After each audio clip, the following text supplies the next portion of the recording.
মানুষ হতবাক হয়ে গেল। নিজের অঙ্গ প্রত্যঙ্গই নিজেকে ধোঁকা দিচ্ছে। তারা আক্ষেপে নিজেদের চামড়াকে বলল, তোমরা কেন আমাদের বিরুদ্ধে সাক্ষ্য দিলে? তারা উত্তর দিল, আল্লাহ যিনি সবকিছুর মালিক, যিনি সবকিছু জানেন, তিনি আমাদেরকে কথা বলালেন। এভাবেই সত্য প্রকাশ হয়ে গেল পুরোপুরি। কিছুই আর গোপন থাকল না। সে আর মিথ্যা বলতে পারল না, সে আর কোনো কিছু অস্বীকার করতে পারল না, কারণ তার নিজের দেহ সাক্ষ্য দিয়েছে। অতঃপর প্রত্যেক বন্দাদের ভালো মন্দ কাজের ন্যায় বিচার হবে। অতি সামান্য ভালো কাজেরও প্রতিদান পাবে, আবার অতি সামান্য খারাপ কাজেরও শাস্তি হবে। কিছু বান্দাকে আল্লাহ ক্ষমা করলেন তার রহমতে, তার করুণায়, কিন্তু অধিকাংশ যাবে জাহান্নামে।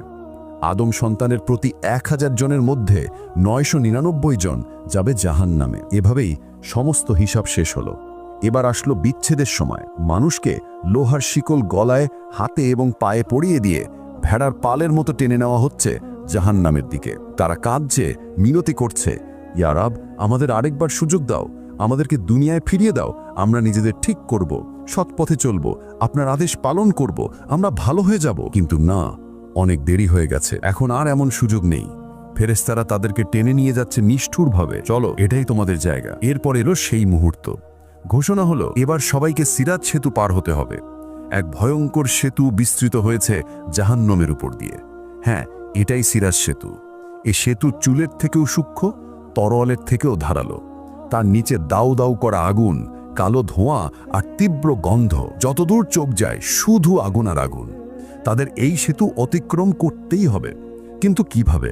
এমন সূক্ষ্ম সেতু পার হওয়া কি সম্ভব? ফেরেশতারা গম্ভীর কণ্ঠে ঘোষণা করে সবাইকে জানালো, মুমিনরা তাদের নূরের আলো নিয়ে যাবে, সেই আলো যেন তাদের পথ দেখাবে। তাদের জন্য এটি হবে সমতল রাস্তার মতো, তারা সহজেই দৌড়ে পার হয়ে যাবে। কিন্তু মুনাফিকদের নূর হরণ করা হবে, ফলে তারা অন্ধকারে পড়ে যাবে। আর কাফেরদের তো কোনো নূর নেই, তারা এক পাও ফেলতে পারবে না, আর পড়ে যাবে। এবার সত্যিকারের মুমিন ইমানদার বান্দারা সেতুর উপর উঠল। তাদের আলো এত প্রজ্জ্বল যে সামনে সমতল রাস্তার মতো দেখা যাচ্ছে। কেউ মুহূর্তের মধ্যে দৌড়ে পার হচ্ছে, কেউ বজ্রপাতের গতিতে যাচ্ছে, কেউ বাতাসের মতো হালকা হয়ে পার হচ্ছে।